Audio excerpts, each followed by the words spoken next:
మీకు మరి మరోసారి చెప్తున్నా, మాతో పాటు ఇక్కడ ఉన్న మారోడి వాళ్ళు కూడా వచ్చి వీళ్ళకి సపోర్ట్ గా నిలిచి పోలీస్ స్టేషన్ లో ఎఫ్ఐఆర్ బుక్ చేయించింది కూడా వాళ్ళే. మాతో పాటు వాళ్ళే. ఇప్పుడు ఎస్సీ సంఘాలు, బీసీ సంఘాలు నాయకులు, అలాగే తెలంగాణ ప్రజలు ఏ విధంగా అయితే ఇలా వీడియో చూసి చాలా భావోద్వేగానికి గురయ్యారో, వాళ్ళు ఏ విధంగా అయితే మాకు అండగా నిలబడ్డారో, వారితో పాటు ఇక్కడున్న స్పాట్ మార్కెట్ లో మార్వాడి జ్యువెలర్స్ వాళ్ళు కూడా వీళ్ళకి అండగా నిలబడి, ఇది జరిగింది తప్పు, ఒక వ్యక్తి చేసింది తప్పు, కానీ మేము సమాజం మొత్తం మీ వెంట ఉంటాం, మీ వెంబడి ఉంటాం అని చెప్పి ఈరోజు వీళ్ళకి అండగా నిలబడి క్షమాపణ కోరడం జరిగింది. ఈ క్షమాపణ మీకు కోరడం దేనికి? ఏదైతే బయట మానవుడి సమాజం వాళ్ళందరూ కలిసి మన ఎస్సీలు బీసీలపై దాడి చేసారని చెప్పిర్రో, దానికి ఒక క్లారిటీ ఏంటంటే వీళ్ళంతా మాతోనే ఉన్నారు. మానవుడి సంఘం అధ్యక్షుడు అశోక్ గారు, పారత్ భాయ్ గారు, శ్యామో గారు, వీళ్ళందరూ కూడా మాతో పాటు నిలబడి డే 1 నుంచి పోలీస్ స్టేషన్ నుంచి ఏదే విధంగా అయితే టకరా బస్సి పెద్దలు ఉన్నారో, యాదన కానీ, ధరమన కానీ, శ్యామన కానీ, వీళ్ళందరూ కానీ ఏ విధంగా అయితే డే 1 నుంచి మాతో పాటు ఉన్నారో, అదే విధంగా వీళ్ళు కూడా మాతో పాటు ఉండి పోలీస్ స్టేషన్లో ఎఫ్ఐఆర్ దర్జీ చేయించి వాళ్ళకి అండగా నిలుస్తూ ఇక్కడ ఉన్న బస్సు వాళ్ళతోనే ఉన్నారు. మరీ ముఖ్యంగా బయట ఉన్న మారడోళ్ళకి చెప్తున్నాం, ఈ టకరా బస్సి అనేది అనేక సంవత్సరాల నుంచి ఇక్కడ వ్యాపారం చేసుకోవడానికి వచ్చిన మారడి వాళ్ళకి అండగా ఉంది.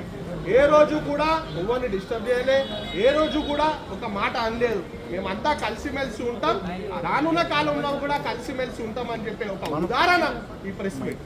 మీకు ఇంకా చాలా విషయాలు అసోసియేషన్ సభ్యులు వాళ్ళు కూడా చెప్తారు, ఏ విధంగా అయితే మేము కలిసిమెలిసి ఉంటామని చెప్పి వాళ్ళు మాకు అప్రోచ్ అయ్యారు, అదే విధంగా మేము కలిసిమెలిసి ఉంటాం. కానీ కేసు అనేది కోర్టు పరిధిలో ఉంది కాబట్టి ఏదున్నా న్యాయపరంగా అక్కడ తెలుసుకుంటాం. కానీ మొత్తం మార్వాడి సమాజ్ని మాత్రం బదనాం చేయకూడదని ఒక చిన్న ఉదాహరణ అయితే ఎందుకంటే బాధితులకు అండగా మనతో పాటు వాళ్ళు కూడా నిలబడ్డారు, మనతో పాటు పోలీస్ స్టేషన్కి వచ్చిర్రు, వాళ్ళు కూడా నిలబడ్డారు. అందుకే దయచేసి అందరూ తెలంగాణ ప్రజలు ఏ విధంగా అయితే స్టార్టింగ్ నుంచి అయ్యో పాపం మనలో గుట్టిర్రా నైనా అని చెప్పి మాకు దండగా నిలబడ్డారో వాళ్ళందరికీ ఒక క్లారిఫికేషన్ ఇవ్వడానికే ఈ ప్రెస్ మీట్ పెట్టడం జరిగింది. ఇది మేము 4వ రోజే పెడుతుండే, కానీ పోలీస్ శాఖ మాకు రిక్వెస్ట్ చేసి ఇది చాలా బర్నింగ్ అయిపోయింది, దయచేసి మేము ఎంక్వైరీ ప్రాసెస్ ఉన్నాం కాబట్టి మీరు ఎవరు కూడా మీడియా ముందుకు రావద్దని చెప్పడం జరిగింది. దాని దిక్కే సాయి గారు కానీ, సాయిదాదా గారు కానీ, అరుణ్ గారు కానీ ఏం నాడు కూడా మీడియా ముంగడికి రాలేదు. ఈరోజు ఎందుకు వచ్చిందంటే మన దేశం మొత్తం ఐక్యత ఉండాలా, మనమందరం కలిసిమెలిసి ఉండాలన్న ఒక ఉద్దేశంతోనే మేము ఈ ప్రెస్ మీట్ పెట్టడం జరిగింది. ఇప్పుడు మన అశోక్ గారు ఎవరైతే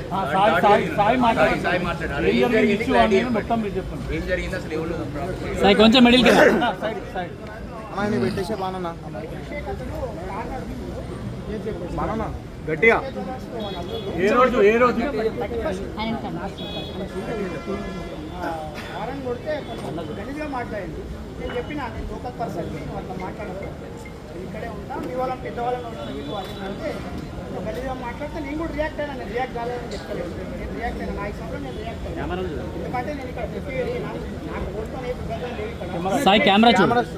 నేను ఇక్కడ పుట్టి పెరిగినా నాకు ఎవరితో ఏ విభేదం లేదు. వాటికి నేను చెప్పిన ఇంకోళ్ళు ఎవరైనా ఉంటే పిలవండి నేను మాట్లాడతా అని అంటే ఇంట్లో మామ వచ్చి మాట్లాడితే కూడా డైరెక్ట్ నన్ను కొట్టడం జరిగింది. కొంచెం వేరే మాట్లాడాడు. ఇంట్లో నేను మా మిత్రులకు ఇచ్చి ఇంకా సైడ్ వాళ్ళు వచ్చిన తర్వాత వాళ్ళపైన కూడా కొట్టడం స్టార్ట్ చేసింది. అంతేగాని ఇక్కడ ఉన్న మారేవాళ్ళకి ఎవరికి కూడా దీనిపైన అది లేదు. అంటే ప్రధానంగా కులంతో దూషించి దాని తర్వాత మా మిత్రులు వచ్చారు. అండ్ ఎస్టే అన్న ఫ్యామిలీ మా వాళ్ళపైన కూడా దాడి చేస్తున్నారు. ఎవరు కూడా దాడి చేస్తారు, వాళ్ళకి వ్యక్తిగత సంబంధం లేదు. వాళ్ళు కూడా నాకు సపోర్టింగ్ నాకు నేను ఇక్కడ పుట్టి వెళ్ళినా వాళ్ళకు నేను తెలుసు, నేను కూడా వాళ్ళందరూ తెలుసు. ఎస్కే ద్వారా సంతానం కొంచెం డబ్బు ఆంకారాలు